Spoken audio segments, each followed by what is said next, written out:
And without any further ado, I'm going to turn this over to Stephanie Curcio, and this will probably last about 90 minutes. She's got an awful lot to say. Every minute is worth it. So Stephanie Curcio, the floor is yours. Thank you, Mary. Welcome, everybody. I got a lot of old friends seem to be here that I haven't been able to see in a long, long time. We've all changed a lot, but hey, we're here, right? All right. I'd like to start off today with an interesting question. Because you can play an instrument, does that mean that you can teach it to others? In my humble opinion, the answer to that is no, not without some teacher training. Why? Well, let's start with a bit of a historical perspective. The harp is a very ancient instrument, as probably most of you know. The definitive information on harp is can be found in Harps and Harpists by Rosalind Wrench. There were early depictions of harps on the walls of tombs in ancient Egypt. There were all different kinds of harps, different sizes, different styles, and they were played in a lot of different ways, but life and culture was very different back there. For the most part, things were learned by what we call rote. And even today, there are people who say, well, rote learning is wonderful. We should all do that.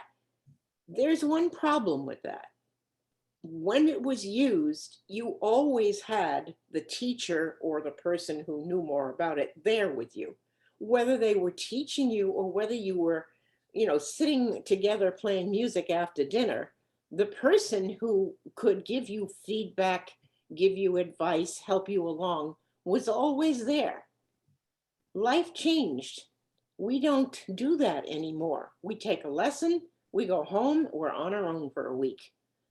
That is just fodder for all kinds of problems. And rote learning just doesn't fit very well, but it was the way people learned forever. Now, the harps they were using on, oh, and by the way, because of rote learning, there really was no notation. I mean, if you go far enough back, there wasn't the system of notation yet. So one of the hazards of rote learning is that you lose the music over time. A lot of music has gone extinct. We don't have a lot of examples of music from medieval times or from Celtic times. There was a period of time when Tina Turin informed me that Scottish harp music was disappearing, and they had a countrywide competition to get people to write down things from Scottish music that they already knew. This was an attempt to revive something that was just disappearing. Harps were very limited. I mean, they are all different size, but you had a certain number of strings and you could tune them to one key or one mode. And, that's fine. But people wanted more. And so over the years, and that's hundreds of years, they started searching for ways to add chromatics, flats, sharps. They tried all different kinds of things. I remember being surprised by this. They actually, one of the first forms of lever were a bent nail. This was nailed into the harp, and then this could bend so it was vertical or horizontal or vertical. And that would create a half step differential in the string. They had levers, they had, on some notes, on all notes. In Wales and the other Celtic countries, they started working with double layers of strings and triple layers of strings. They did all sorts of things. The problem is there was never very much of a focus on how to learn these things, and it was still done by rote. Well, round about the 1700s, the first single action pedal harps came into being, and this changed a lot of stuff. As time went on, that turned into the early 1800s when they had double action pedal harps, which is what we have now. And the thing is that the lever harps or the non-pedal harps or simply began to disappear. On top of that, no matter what happened, it wasn't even until the early 1900s that any kind of harp culture came to America. I found that to be shocking when I started studying it. And I realized that I was unbelievably lucky because, yes, there were concert harpists who came in, gave concerts, played with symphonies, but they always went home and they had no particular interest in teaching. I was born in New York City. This became the center of the development of harp culture in this country. I was born 1938. That hurts. Okay. But this was a time when Carlos Salzedo, Marcel Grandjany had already emigrated to this country, and they were icons of the field. They were great harpists. They tried very hard to focus on teaching. Um, I studied, I began harp in high school. First of all, you have to know that I played the piano from age 5 all the way through my college degrees. And I had all kinds of theory and harmony and classes in music all the way through. So I was very well trained. In the European traditions, when the pedal harp was being developed, they did not believe that you could start anybody on the harp without at least 2 or 3 years of piano preceding. That has turned out to be a pile of hogwash. But they didn't know how to teach. And the truth is, I picked up harp when I got into high school. I went to the High School of Music and Art. They had a harp. It was a specialized high school for potential professional musicians. My first teacher was a Beverly Mann. She was a lovely lady. She played well. She was the first harpist for the first production of the Fantastics in New York. But I learned next to nothing from the classes. There was a girl there who studied with Carlos Salzedo. So my family and I interviewed with him. There's no way we could afford him. Came from a working class family. We were very poor. But he sent us to Lucille Lawrence, and she was my teacher from there on. Only thing was, it was rather surprising starting lessons with Lucille Lawrence. Remember, I was still taking piano, and I was with very good teachers. There were all kinds of things in the world of piano. There were tutorial series, there were experienced teachers. There was nothing like that in the world of harp. Lucille and Carlos knew that I had a good background in music. So basically, what happened with me was my lessons were almost all technique. I was handed music. I was given Miss Lawrence's copy, told copy the markings from Mr. Salzedo. If he changes his mind, he'll let you know. You'll have to change all your markings, no matter whether you learned it or not, and you'll relearn the piece. And then, okay, you got the music, go learn it. Come to your lesson and we'll work on technique. It was very surprising because of my background. It was very hard because the teaching did not consist of how do you learn this? And some of it is very complicated. The coordination of hands, the coordination, what you're doing, somebody would have been nice if somebody told me how to do it. But the truth is, they didn't know how to tell me that. It was not at all unusual in those days. I heard it over and over again. People being told, you're never going to be able to do this. Give it up, go find another instrument. It was crushing to the people who had that told to them. But in the long run, it was not their fault. Even though I had world famous, best of the best teachers, they still didn't know much about teaching. I survived, okay?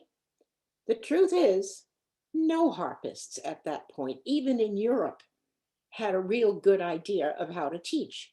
They figured after you got your 3 years of piano, then you started harp, and you would spend the first 3 years, 3 hours a day, playing nothing but exercises and etudes. I know this because I had a girl come to me at one of the private schools where I taught. She did not want to take lessons. Her parents forced it. She came into my studio, and you could feel the absolute hatred this girl had for playing the harp. It was not only palpable, but I felt kind of dangerous because she came so close to exploding at me. This kind of teaching and learning doesn't fit our society and our world anymore. But then what does? It became very clear to me as I began working more with this, there were no tutorial series for harp as there were in piano. I'm sure those of you who've taken piano lessons long ago remember John Thompson and the Alfred series and all the rest of these. They were, whether you agreed with this approach or that approach was neither here nor there. There were approaches, and they helped teachers to teach. We didn't have that. So I was determined I would write a tutorial series for harp, and I did. The Student Harpist, levels 1, 2, and 3. And Mary can show them to you.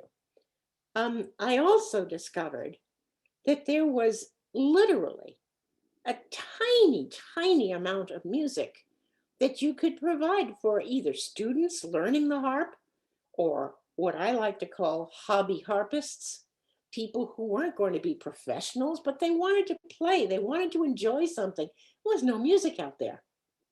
So I started writing it. Other people started along with me. Sylvia Woods began doing her work back not too long or too far away from when I did. And then many other people have come along since. But it was quite an amazing recognition as I grew. What I'm basically saying to you is that because you can play the harp, and God knows my teachers could play them better than anybody else, doesn't mean you can teach it. And they didn't teach very well. So let's move on from there. Think about something. We've all gone to school one way or another. School teachers do not go up and say, I want to be able to teach at your school, let me in. I like kiddies. They have to be trained. They get college degrees. They have to be certified. And that certification has to be maintained. So when the kiddies come home and have a day off because it's teacher training day, that's what their teachers are doing.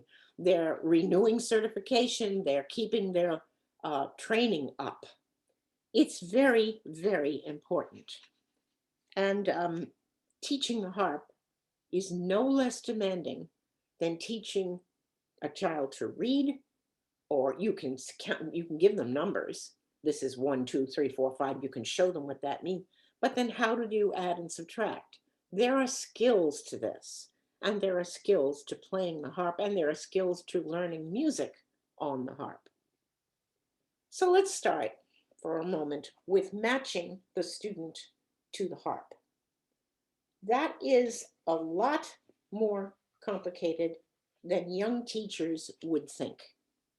There are lots of different size students.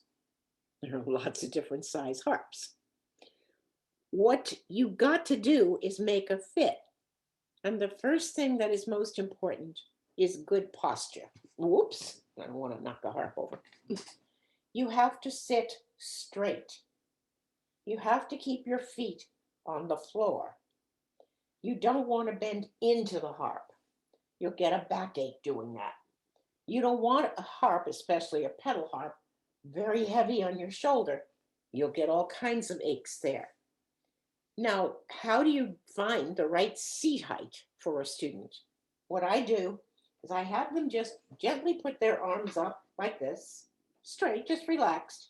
And if they're below center, I raise the seat of the height of the seat, so that when they're relaxed, they're around the center of the instrument. With a child, very often, if you raise the seat, that means their little feeties will go curled underneath, you know. Actually, adults do that, okay? Then you get a footstool for the child. With the adults who do it or the older students who do it, and they do it constantly, it is your job as the teacher to keep monitoring them. Uncurl your feet, please, flat on the floor. Does it drive you crazy? Absolutely, but it's your job. Do you feel like you're criticizing the poor child? Tough, it's your job, okay? It's what they need to hear. Then, of course, you have to get into things like the object of this. You're after good balance. You're after freedom of movement. The last thing you want to do is have a harp too close to a student where they feel they have to hug it or it's going to stand up. You don't want it too far from the student, lest they bend over and try to accommodate. You have to make a fit. And if you're dealing with children, that seat has to be adjustable. The footstool can come or go. And the position of the harp has to be monitored and changed as the child grows. The body grows, but this is where they're used to sitting. So move them out and help them understand that. It's very important, and it's all part of being a good teacher. The music stand. Everybody wants to put the music stand way over there, okay? So now you're playing the harp here, and you're looking at the music, and you're playing a tennis game between the music stand and the harp. The other thing, too, is vision. When you're looking at the strings, you are looking at them sort of peripherally. Periphery means the outside side of the vision. Many people, I had a lady one time come to a workshop. I nearly died when I saw her play. She was sitting way low to the floor. She had her left leg way out, and she turned herself so she could face the harp straight on, so she could see the strings. So she came in for a lesson after this workshop, and she walked in the door, and I said, "Let me help you with your backaches." And she, "How did you know?" Because, and now it's because of vision. With students who wear glasses or adults, you're going to have a lot of trouble with this. I find that if I have my adults get what is called a mid-range pair of glasses, just for the harp or actually for the computer, that works very well. Because if you wear progressives, you only have a teeny area in the glass to see the harps. It's very hard to do.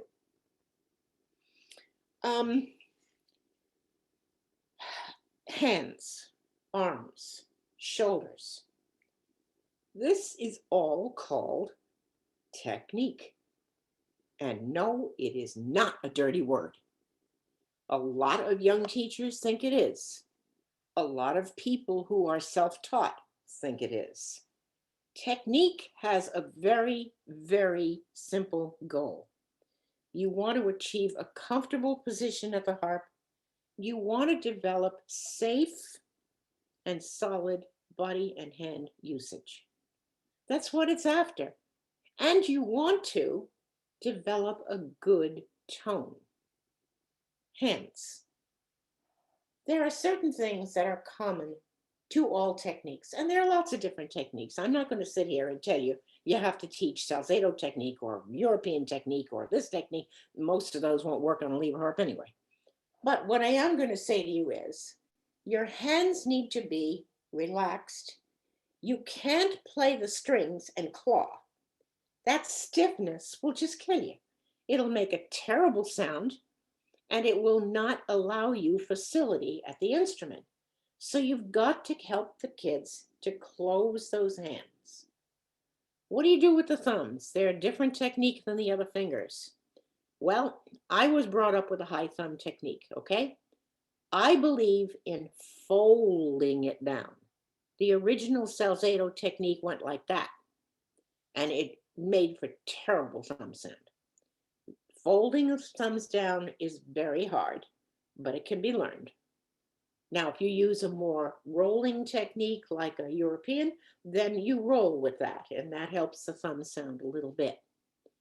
Whatever you do, you've got to keep the hands closing properly so they are relaxed.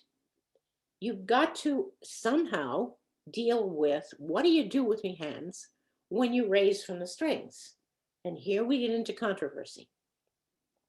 The most natural thing for anybody to do is I'm playing, I let go, I'm going to drop my hands. That's gravity. It used to be that way all the time, especially in the beginning of pedal harp in Europe. The story, and this is a true story, and this is the etiology, the source of the Salzedo raise. Salzedo was playing for the premiere of the Firebird Suite in Paris, and Nijinsky, the famous Russian dancer, was performing. Nijinsky came to him backstage and saw him practicing, and he was using European technique, which is what he was brought up on, which is why he falls into it as you watch him. He doesn't always do his technique. But when he would play, he would drop his hands, okay? Nijinsky said to him, "You play the most beautiful instrument on earth. Why don't you allow your hands to rise and express the music? Fill the spaces when there is no sound. And just, that is what the raise is about, besides the relaxation and the tone." But over time, you would please excuse me, it has become bastardized. People criticized the Salzedo raise, so the Salzedo people dug in their heels and did more of it. I was beyond appalled when I came to New Hampshire and at one time went down to Boston University with my students to share, various students playing. My own teacher, Lucille Lawrence, her students from BU were up there on that stage. I kid you not, playing like this the entire time. I couldn't watch them. It looked like some sort of a gymnastic exercise they were doing. And it was so distracting. But she was obsessively devoted to Salzedo. And the more you said that was wrong about or anything, the more you disagreed with, the harder she would dig her heels in. And that became true of a lot of people who were early followers of Salzedo. Anyway, the idea of technique is safe, comfortable, relaxed, and there are different ways of going about doing it. But your job as a teacher, whether you like it or not, whether it drives you insane, whether the students are not particularly happy with you, is to monitor those students. Make sure that they're doing the right things. I'll give you another interesting experience. I had a young girl one time, very petite, massively talented. She was playing a smaller pedal harp. Her mommy wanted her to have a full concert grand. I said, "You can't do that. It is too big an instrument. It will weigh her down. It will hurt her development. She's young. She's still developing." In fact, I mentioned this to my physical therapist this morning. I just got out of knee surgery. And he said, "Oh, yeah, you destroy her back doing that." And I said, "No, I did not want this child to have a concert grand harp." A few weeks later, I get a call from Lyon and Healy asking, "Did you approve of this?" And I said, "No." So I called the family, read them the riot act, and Lyon and Healy actually refused to sell them a harp at that point in time. That's integrity. Very recently, this young lady's mother gave me a call and told me that she had finished her degrees at Juilliard and her master's degrees at, I can't remember where, somewhere in Pennsylvania. And she was playing professionally. She was healthy. She had no arm and back problems. And the mother thanked me. I thought that was incredibly big of her. But these are the things we have to do as teachers. How did I even know that? Because I have training. Now, Mary, I don't know if you want me to stop for a minute and take questions now, or should I finish the presentation? Mary, what would you like me to do? What are you comfortable with? Does anyone have any questions? Okay, shall I continue? Continue then, sure. All right. Let's turn our attention now to learning to read notes, something that in the past was believed to be unacceptable. It's very possible on the harp. We all know this now. We've been teaching for a long time, since those early 1900s. I am a very firm believer in concept learning. So one of the things I do is I have to create a whole picture for a student. I am also a firm believer in reading both treble and bass clef notes at the same time. There are many, for instance, in the older piano tutorials, there were some that went for treble clef only at first, then added bass. What you ended up with were people who really were afraid of bass clef reading, and they just not were comfortable with it, okay? There have been all kinds of people who said, oh, there's got to be a better way than starting with middle C, but that's pretty much gone by the wayside. So I use the middle C approach. Now, to begin with, wait a minute, hang on just one second. I think I may have skipped something. Yes, I did skip something. Please let me go back for a minute, okay? Please bear with me. Before we get into specifics of reading, this is very, very important, okay? Teachers have got to have some knowledge of basic psychology. Psychology is the study of human behavior. I have a master's degree in it. I'm very fortunate that way. My husband is a doctor of psychology. When we came to New Hampshire, he was hired by the education department at the university to teach psychology to young teachers. This is common to all the programs in teaching. Let me explain why. First thing you've got to do is understand concept formation. Now, let me give you a couple of examples. For children, this is up, this is down. No problem, right? For sound, sound goes up like this, sound goes down like that. So far, no problem. You're dealing with sound, you're dealing with, but on the harp, up goes this way, down goes that way. That is not easy for a relatively young child. It's a difficult concept, and you have to be patient enough and understanding enough to know that maybe they're not quite getting that, and you have to work with it. Another problem would be perception. Perception is how you see your world. Now, you give a child, for instance, you're beginning to work on notes, okay? And you say, let me give you an example here.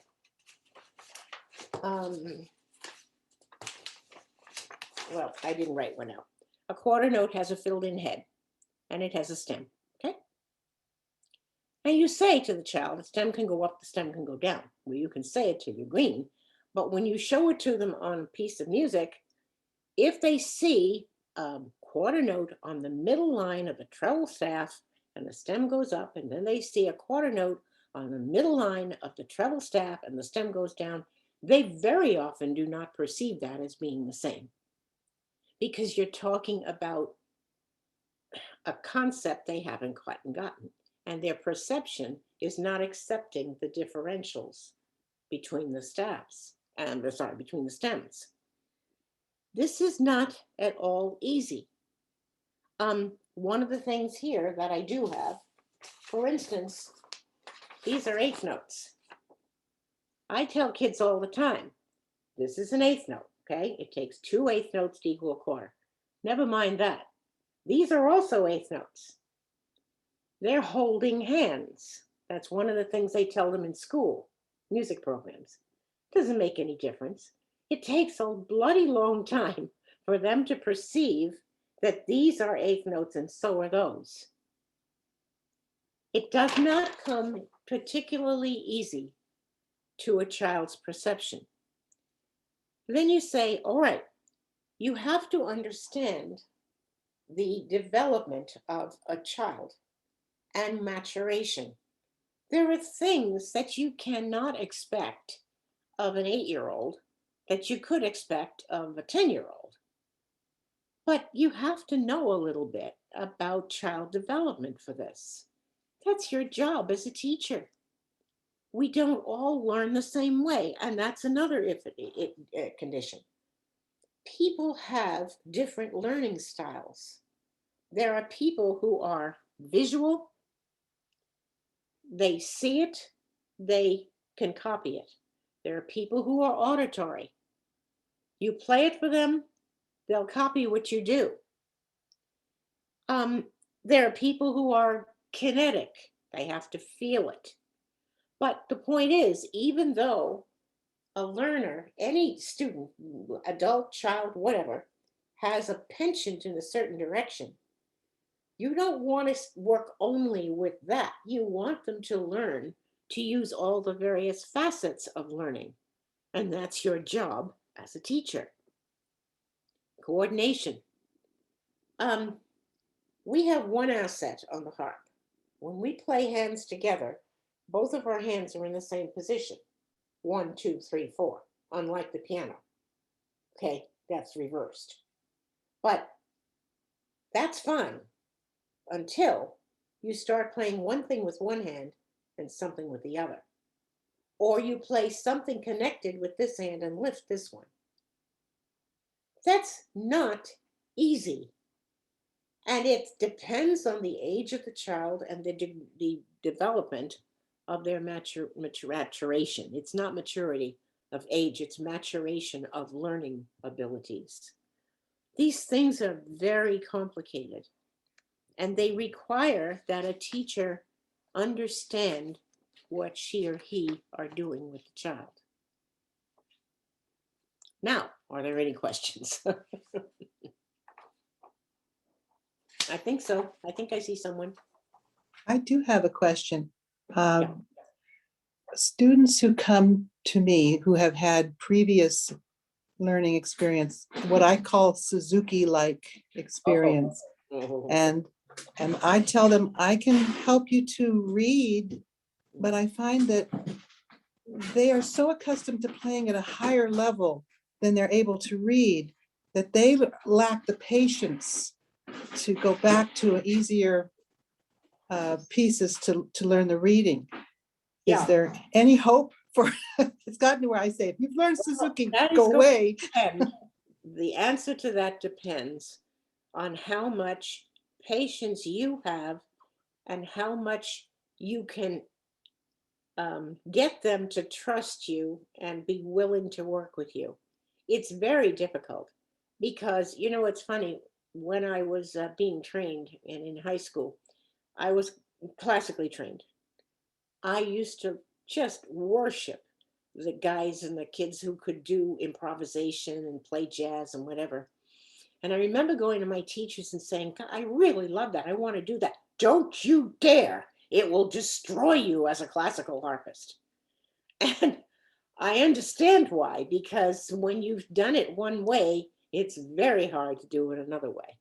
I have never been fond of the Suzuki approach on anything other than young children and a stringed instrument like a violin, because they have to find the pitch. And Suzuki approach does help them find the pitches. But it creates, I've had some brilliant young violinists come in. They could play as long as somebody had played it for them, but they couldn't do it for themselves. And I am violently opposed to that kind of approach, but you'd have to see. Any other questions? Okay, then let's go to reading. I have a question, if I may. Go ahead.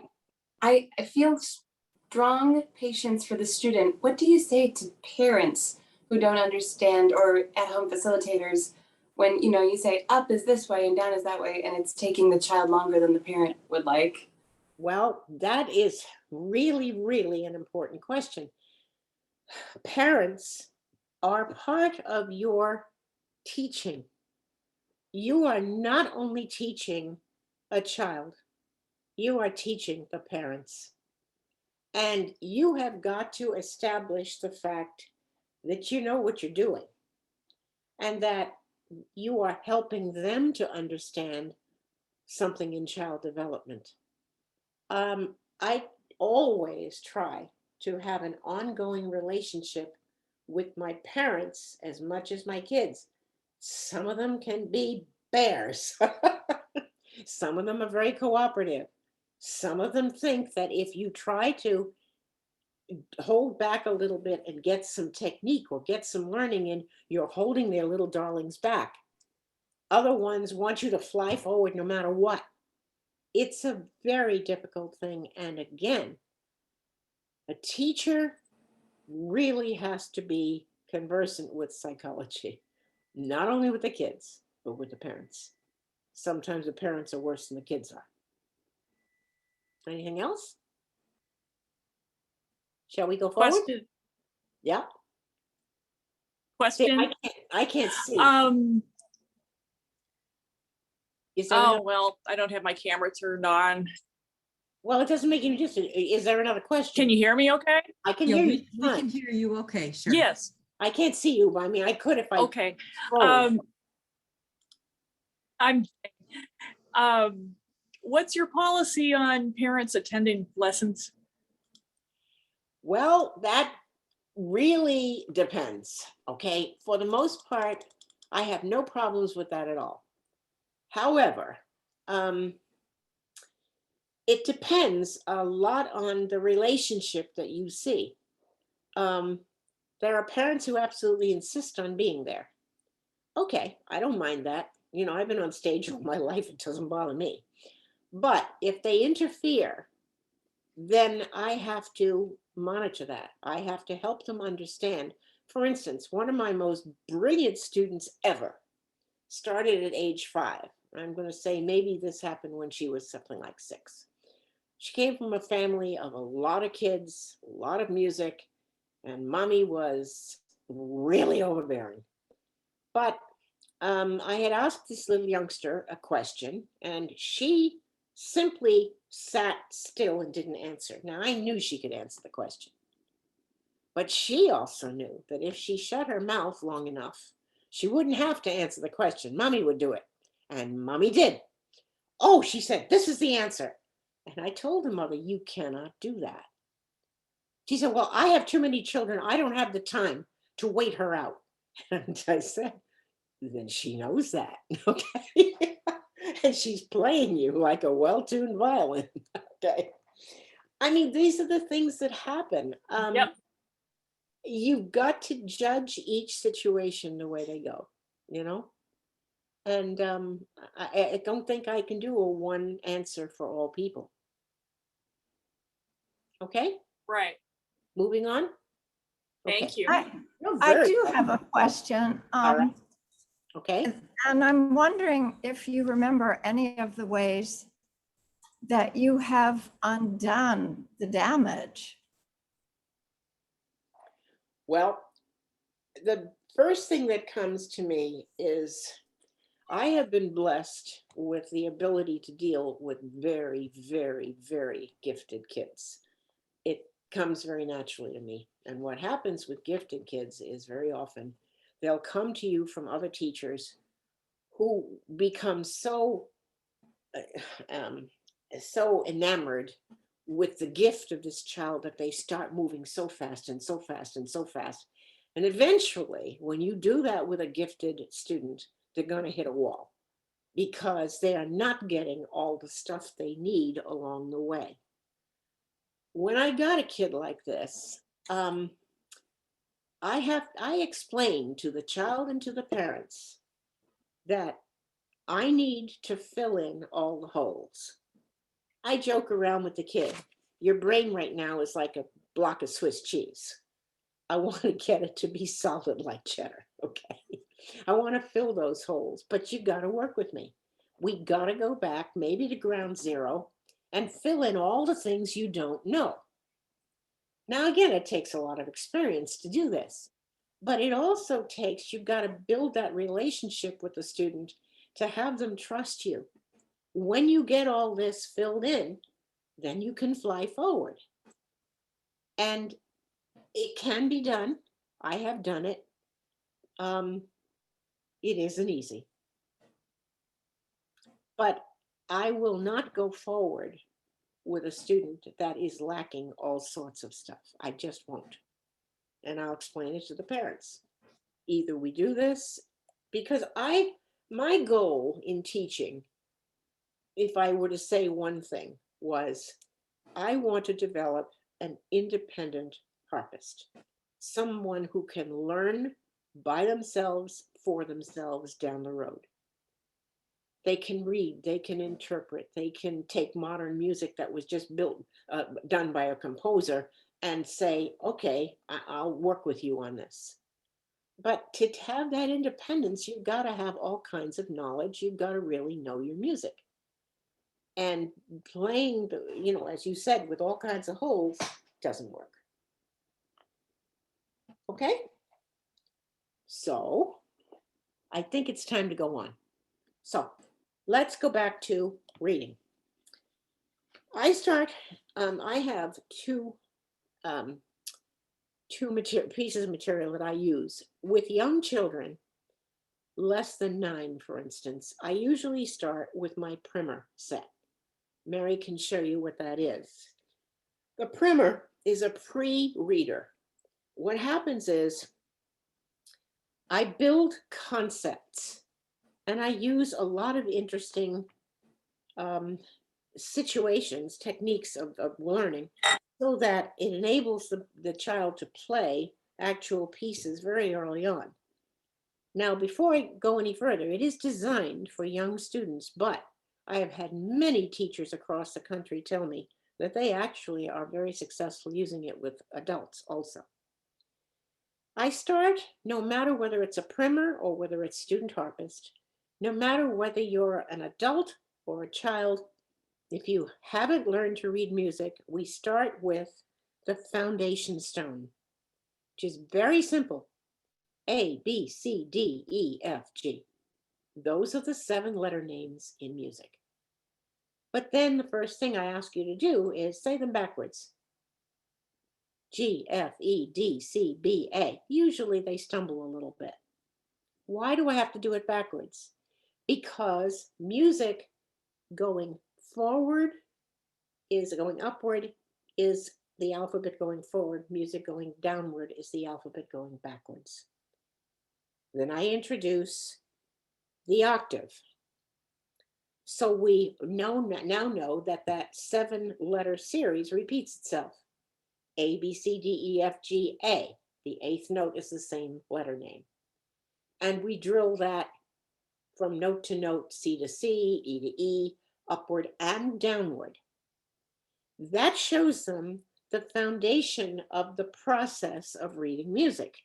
And I make them stay with, naming things for a while until they really absorb that, okay? Next, we have to talk about the ranges. Now, when I'm working with the primer starts off by a line which I will say is high C and middle C. And I show them, oh, here it is. And I show them high C and middle C.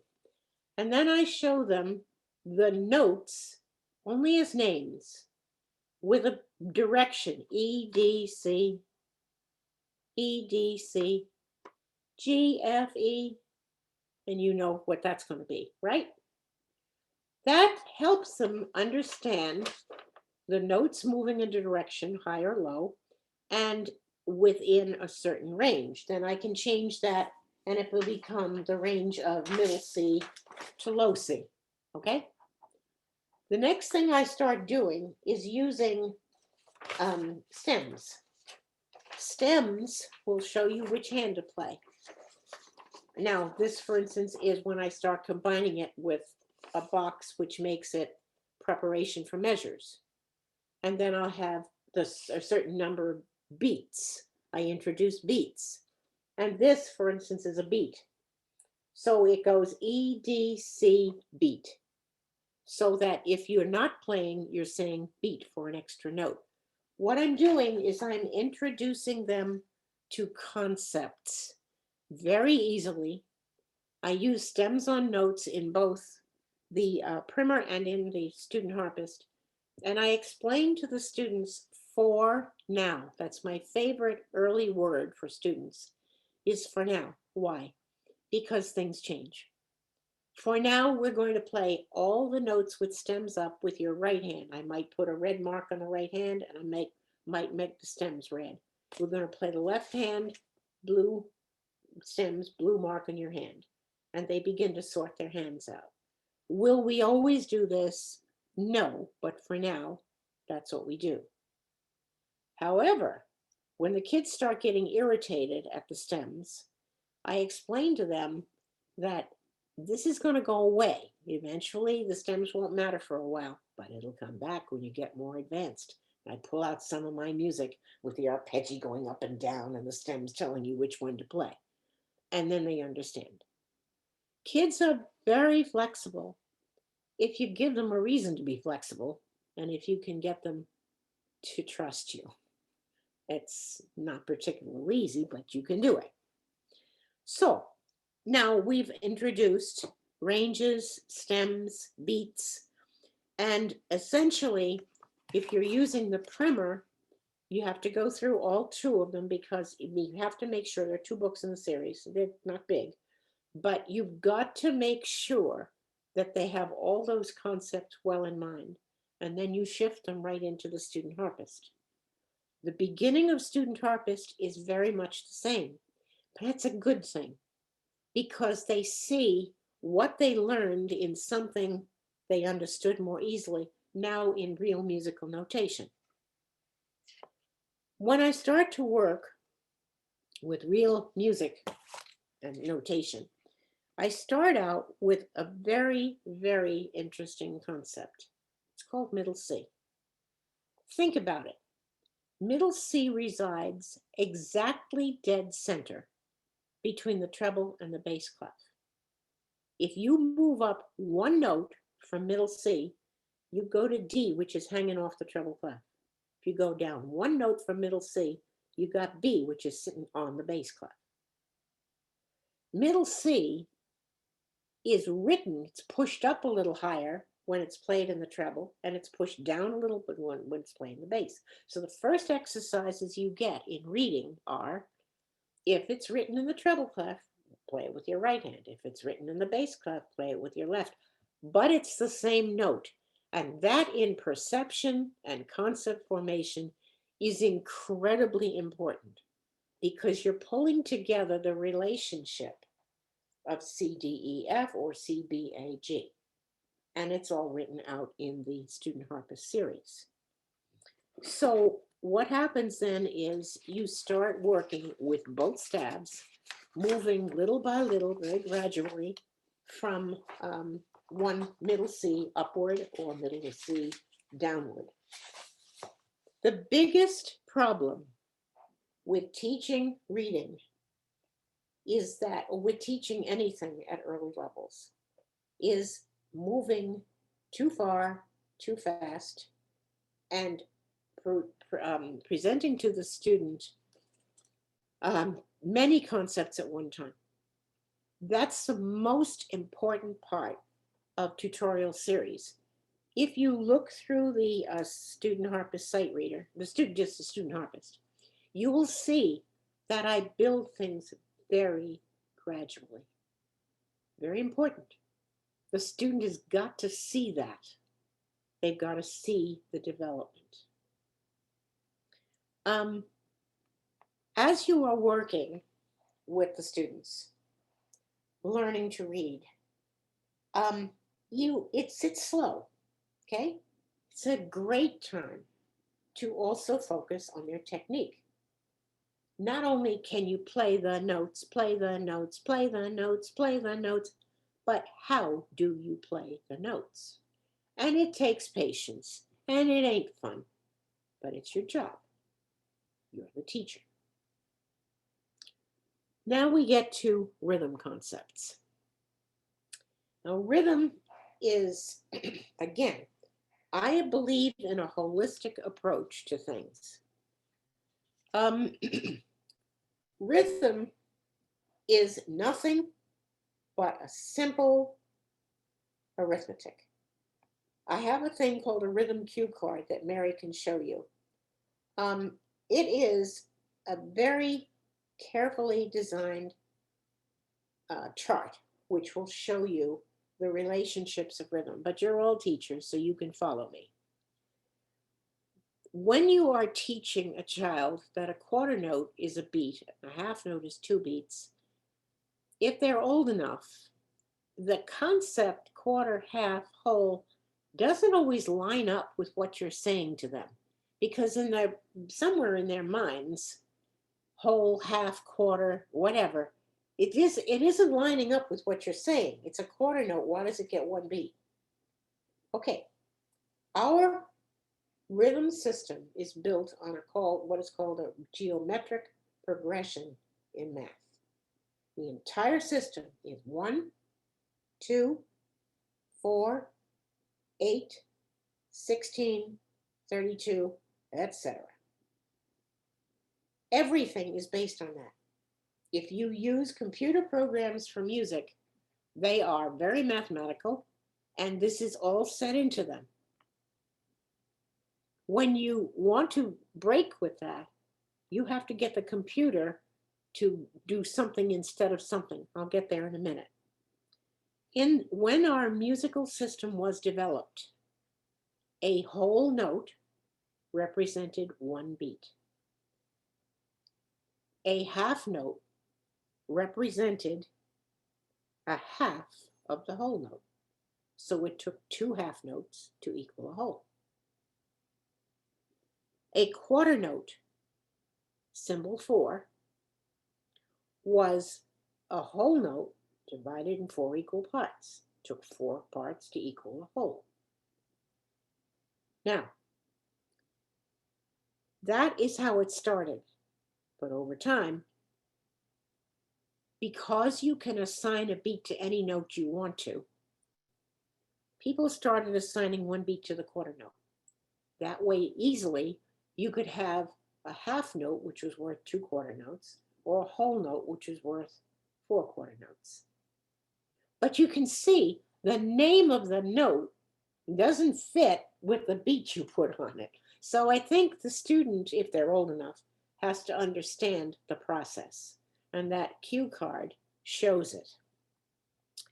Now, the relationship of the progressive numbers, the geometric progression numbers, is always the same.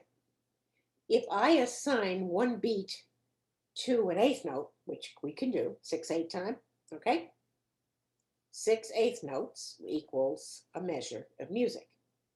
Now, that's called a completely different thing, because I'm not going to get into that here, but 6/8 is just the first step. It's because your intended beat is a dotted quarter, but there's no number in the system that will give you a dotted quarter. So we teach it as 6/8, and then we convert it to 2 dotted quarter time. But there's no number in the system. The next thing that happens then is, okay, we can multiply, we can divide within the normal system. But what if I want to take 1 beat and divide it in 3 equal parts? Now I don't have a note value for that. How do I do it? Well, let's use a computer for a minute. If I want to take a quarter note and divide it in 3 parts instead of 2, what I'm going to say is put 3 in the place of 2, and then it will make the exception, but they'll look like 8th notes. And I explain this to the students. It's bracketed. Of course, very often they don't bother bracketing, but it should be bracketed. This is 3 in the place of 2. That makes a triplet. This is tough concept formation. They can get it. Let's say you want to divide a quarter note into 5 equal parts. You can have 16ths, but 5, 6, or 7 equal parts don't exist. You have 16ths, which are 4 for 1, and you have 32nds, which are 8 for 1. What do you do in the middle? You ask the computer, put 6 in the place of 4. Put 5 in the place of 4. Put 7 in the place of 4. They're still going to look like 16th notes, but they're bracketed. These are all exceptions to our rhythm system because the system was not designed to accommodate that. I believe, if I'm not mistaken, and don't hold me to this one, I think this was developed by monks a long time ago. And this was probably in the vicinity of the time when they did Gregorian chant, and even earlier. And it was, dividing something in 3 parts was not part of their concept formation. Anyway, the other exception that we use in rhythm is the dot, and that's a killer. So here's how I do a dot. I explain to the student, of course, that a dot adds to a note 1/2 the value of the note. Here's a quarter note. Let's say that the box is 1 beat and the next box is 1 beat. The second box I have divided with a dotted line to 2/8 notes.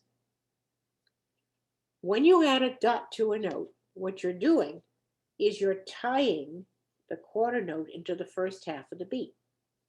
So it's 1, 2, and I use a whisper to help them understand when they count 2, they're not playing anything on it because you have tied them. Okay? That's the way I help them understand. And then I do it with different note values. A half note is, a dot is 1/4, adds 1/4 note. Rhythm is very complicated for most people, but it can be, if it's understood holistically, I think it can be better understood by all people. Do we have any questions now?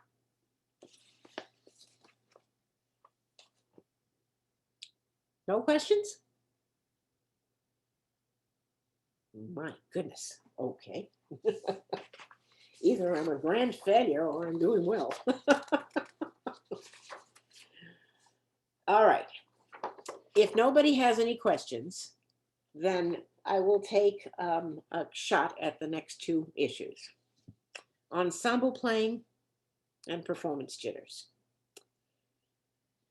I was giving a workshop like this in a grand auditorium in Boston at one of the national workshops for teachers some years ago. There were 5 or 6 kids in the audience just listening to me. And we were talking about ensemble preparation. And I said to them, the teachers, the most important thing you can do to develop ensemble preparation is to have students learn to stay with a beat that is outside of themselves, a metronome. I said, kids don't like metronomes. Why don't kids like metronomes? All 6 hands went up, okay? It won't stay with me. True, that's the idea.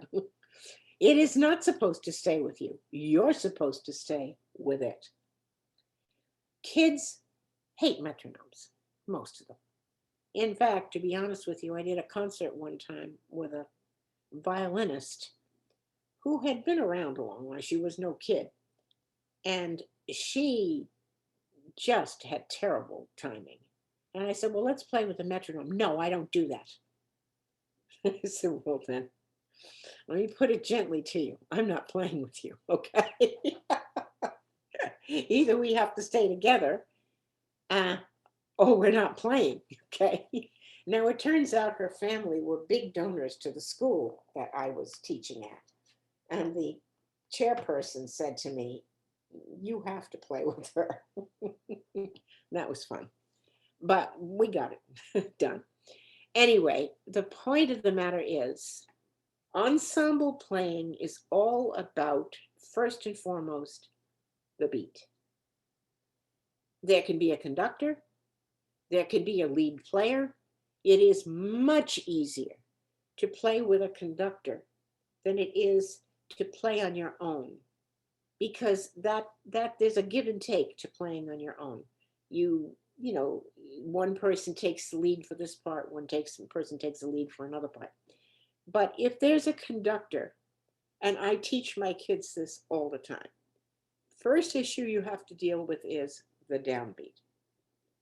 Get used to 1, 2, 3, 1, 2, 3, 4, 1, 2, 1, 2. They've got to get used to that. They've got to get used to staying with the metronome. Now, people have tremendous problems with the metronome. First thing I do is have them play 1 note per beat. 1 note per beat. That's hard enough for some people.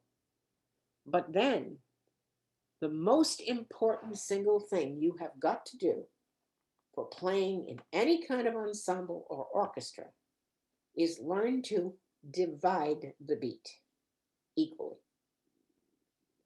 So your conductor is going to go 1, 2, 3. If you're playing 8th notes, you got to play 2 for 1. 1 and 2 and 3 and. Now I did that evenly. Most students will go 1 and, 2 and, 3 and. And that is very difficult. You've got to get the students used to the idea of executing 2 notes for 1 beat, 4 notes for 1 beat, whatever is required. I had a girl at one of my schools, 2 sisters, and I had drilled them. I like to drill the students this way. Put your metronome on. Okay. Can you hear this? Put your metronome on and go 1, 2, 1, 2, 3, 1, 2, 3, 4, 1, 2, 3, 4, 5, 1, 2, 3, 4, 1, 2, 3, 1, 2, 1. Evenly. Get used to it. Do it at different tempi. Do it faster. 1, 1, 2, 1, 2, 3, 1, 2, 3, 4, 1, 2, 3, 4, 5, 1, 2, 3, 4, 1, 2, 3, 1, 2, 1. They hated it. Okay? But I made them do it. Okay? One of the girls went into orchestra to play a part, and then she came back and I said to her, how did it go? She said it went very well. But she said, we also sight read a new piece. And she said, I hate to tell you this, but I was the only one who could divide the beat evenly. And she told me, I can't tell you how much I hated you when you made me do that. But that's what you, if you're a parent, you're going to take the guff from your kids. If you're a teacher, you're going to take the guff from the students until someday they see that maybe you had a reason for what you were doing. Equal subdivision is absolutely essential, and that you will see also on the rhythm cue card. It's an incredibly important compilation of studies. Questions on rhythm?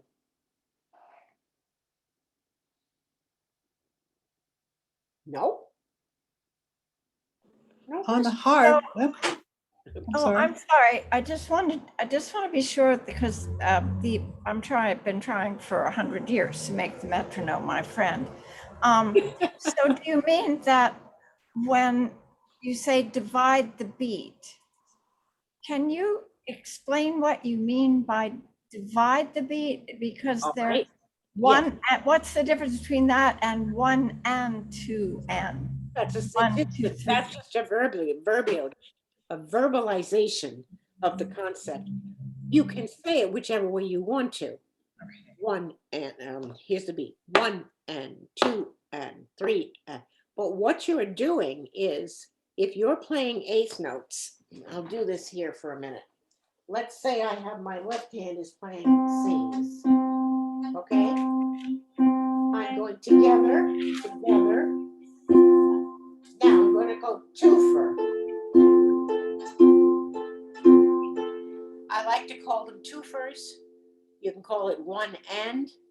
But the object is that the first of the two, it's with the left hand. The next one goes in between the beat and the next beat. And the trick is to make it even. This, can you hear that that's not even? Yes. That's what students will do. And one of the things when you're even on an advanced level with students, they'll do running lines and they don't sound even because they end up going da da da da da da da da da. Okay, but they have to be exactly even, and that is difficult. If you ever played, for instance, in an orchestra as, let's say, a violinist, they spend innumerable hours drilling together so that all the violinists can play evenly divided, say, eighth notes or evenly divided 16th notes for one beat. I had a student one time. I was working at Phillips Andover Academy, and it was very resonant. I was working on getting her to subdivide a beat evenly, and one of the other teachers heard me. He played with the Boston Symphony, and he knocked on the door, and he said to the student right in front of me, "You listen to her. This is not easy, and you have to learn it." Because he had to do it as a violinist. Harpists don't generally have somebody else to play with, but I do a great deal of ensemble training. I have people play together. Most of the time I conduct until they get experienced enough. Okay, last subject. Thank you. What are we going to do the last subject? Susan, did you have a question? Oh, I'll try to make it quick. That's- So on any other instrument, if you're holding a note longer than a beat, you're doing something. You're holding a piano key down until those beats go Yeah. by, or you're blowing. On a harp, you're just plucking and letting it go. And Yeah. that seems to be where the accuracy really falls apart. You are absolutely correct. And the point is, essentially, when you teach students that a rest is a sign of silence, and their sound is ringing through it, that's just as bad, okay? It is something you have to explain. This is one of the things I try to get students all to understand, especially as they get more advanced. There are exceptions to everything. There are ifs, ands, and buts, but it's no different than the English language. We got plenty of that in the English language. What you've got to do is have them relate to the beat itself or the length of the note value, as opposed to whether it says a rest or whether it says a whole note. And it is not easy, but you are absolutely right. The thing is, I think that for me, I find my best results come from sharing that problem with the student and helping them find a way to solve it. Anything else? Okay, yes, I think I see somebody. Is Yeah, it Linda Linda? Paul, yes. Oh, hey. So in orchestral music, I was taught that if there is a rest to dampen the string. Oh. It depends on the piece, obviously, Yes, but yes. when I compose things, when I write things, I try to be very clear Yes, about when it is to be dampened and when it is to be LV, let vibrate. right. So what's your take on that, and how should we approach that? Well, I mean, it's basically the same question that I just answered here. It is the musical notation system that we use is not designed for harp. And it doesn't do a lot of things. It doesn't do handing. It's very complicated. And for instance, when you transcribe something from another instrument, when a flautist would hold something and then stop for a rest, we don't necessarily do that. I had a very intense conversation with a French harpist who said the same thing that you did. Why don't you Americans, she said to me, observe the rests? Well, because sometimes it's just not possible. Sometimes it's more trouble than it's worth. It's a judgment call when you're playing at that level. With orchestral music, my rule of thumb is to listen to what is happening around me. If the harmony is changing or something is, then I'll muff. If the harmony is maintaining itself, then I won't bother about it. But I will make a fit to what I hear in orchestra. And and then you have to share that again with students who are at that level. It's a wonderful question. We have tons of these problems in harp, just tons of them. Next. No other questions? Okay, last subject, performance jitters. The first thing I do with my students from the very beginning, I tell them and I tell their parents, we have 2 recitals a year, winter and spring. The kids must play. This is required. It is not optional, okay? The reason is because performing something has to be learned. There are very few people who are natural performers.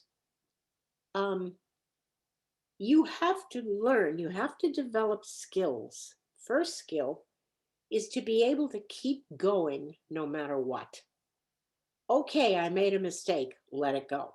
You can't focus on what you've already done because there's not a bloody thing you can do about it. But you have to try to do your very best, no question. But you also have to learn to accept we're human and we make mistakes. One of the differences between going to a live concert versus listening to the recorded music that's around us every day is that people in live concerts make mistakes. I was listening to a concert. Oh Lord, the one thing I can't do at my age is remember names. Body, okay, Chris Body, who's one of my favorite trumpet players. He was doing a concert at Carnegie Hall, and I was listening to this recording, and he was playing with 2 other very big name musicians. As they started a piece of music, it didn't go very well, and they stopped. And they said, that wasn't really a good start. Let's do that again. And he did it again. And the second time, it didn't go too well either. And he explained to the audience, this happens when you're playing live. Third time, it was perfect. They went to the end, they brought the house down. There was one of the great pianists in the past, Vladimir Horowitz, was absolutely famous for having gone onto the stage at Carnegie Hall in New York and starting a concerto. It was recorded, believe it or not, a long time ago as it may be. He was not happy with the beginning of his playing, and he stopped the orchestra and said, I'd like to do that again. I've used that example for students ad infinitum, because what they have to understand is you try for perfection, you do your best, and if you stumble, you stumble. Okay, you'll do better the next time. You want to be sloppy? Do you want to go, yeah, I can do it? There was a harpist named Dwayne Fulton, who's gone now. He was a jazz harpist, and he did a performance somewhere in Maine, I guess, for a big workshop. That man made more mistakes than I've ever heard a professional make in my life. And I knew him. He was a very good-natured guy. And I went up to him afterwards and I said, you make getting past an era, an art form.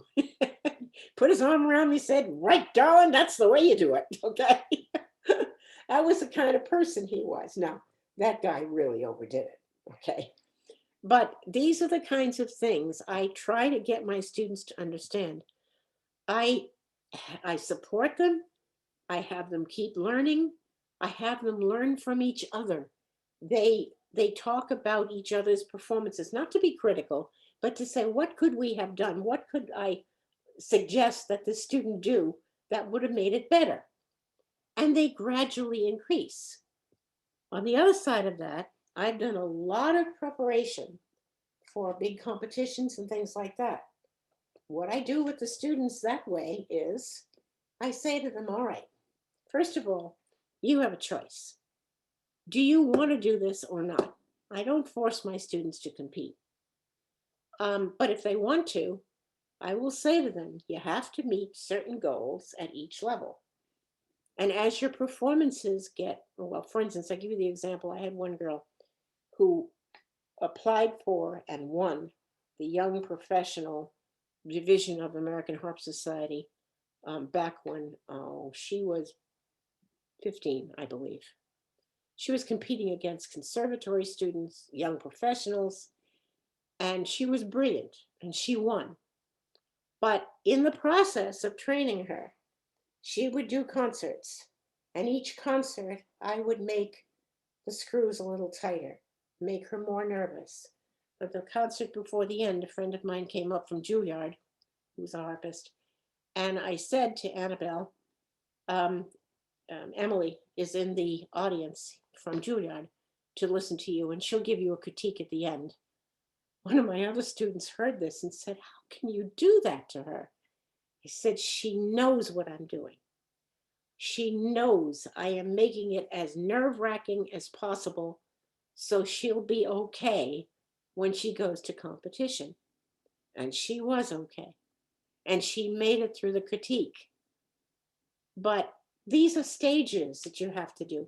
Nothing can be accomplished if they don't have to perform when they are beginners and learn the ropes. It's not easy. And it's very dependent on how much self-confidence the child has or the person has. Now, with adults, that's another whole story. I never combined my adult students with my young people for recitals. I'll have a soiree in the evening. We'll have a little get together, just adults, and they play for each other. That's fine. They never want to play with the kids because they always feel the kids will play circles around them. Okay, usually they do. But again, it's psychology. It's human behavior. It's how we learn. It's how we develop self-confidence. Questions? Anybody? Well, I will. I will. I'll be go. next. Okay, so go. every person I've ever played harp with has described the shaking hands when they are performing, when they go to perform. Right. And the older the person, it seems like it's years before this ever gets under control. And all I can ever think is that it's just a matter of experience and getting used to it. It is, there's no question that experience, but if they have a lot of experience and it's still happening, then it's a physiological reaction to the way they feel. I know that you could possibly talk to a doctor about that. There are some things that they can do to help with that kind of thing. I have not run into the shaking hands very often. I really haven't. I run into the sweaty hands and you keep something attached to you so you can wipe your hands on them. But I think that what you're describing is possibly something you might want to talk to a doctor about. They might have a solution for that. I don't have a solution for that. Experience, doing it over and over again. I also try to explain to my students that every time I get up on the stage, it's a different experience. There are times I'll get up to play a concert and I'm as cool as a cucumber. And as soon as I start playing, I go, and I have to keep it all under control. There are other times I'll be a nervous wreck before I start, and I'll sit at the harp and it all comes together. One of the things I do work on greatly with my students is called focus. I use a little exercise with them. I tell them to close their eyes. You guys can do this for a minute if you want to. Close your eyes and imagine that you're at the beginning of a very long, dark tunnel, but there's light at the end. Now you're walking down that tunnel and you're focused on the light and you're trying to get there. You're doing everything you can to get there. You're getting closer to it, and then you eventually get there. Open your eyes.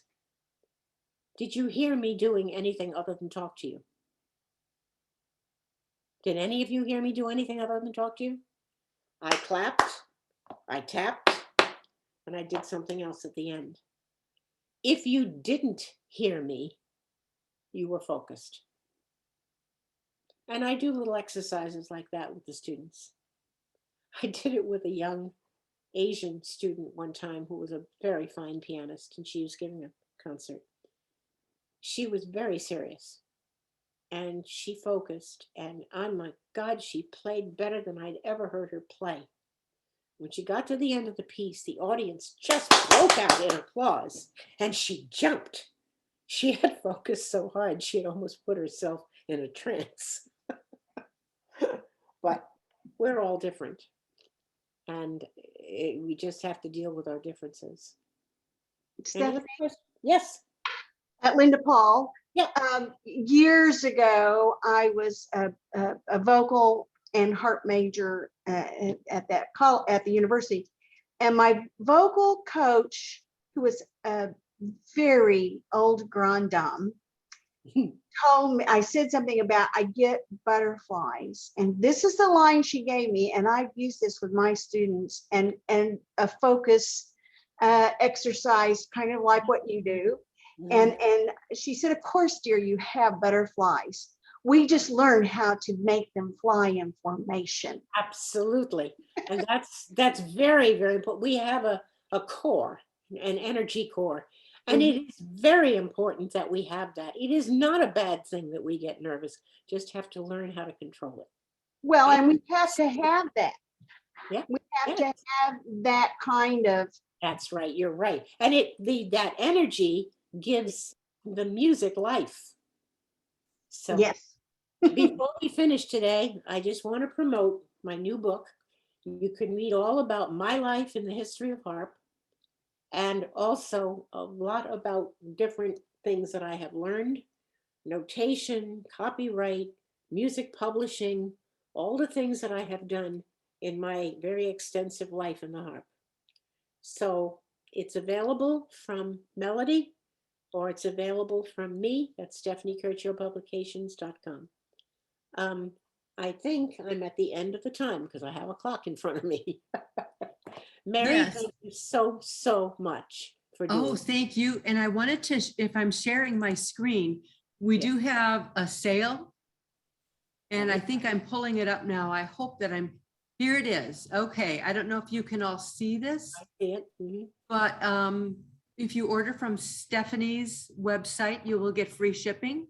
And you can see that coupon code there. Yeah. SCPFS, Stephanie Curcio Publications, free And shipping. that will only be good till, what is it, August 15th? As you said down the bottom there.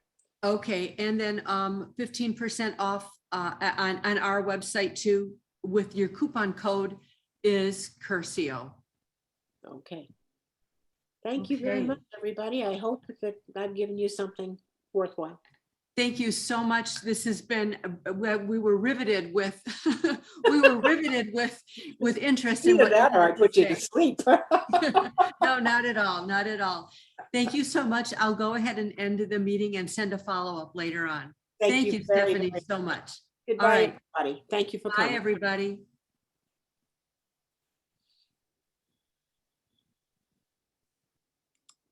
I want to make sure that I save the chat. Oh, no, there was, no, I'm not going to worry about the chat. Okay. Thank you, everybody. I'm going to leave meeting now. Okay.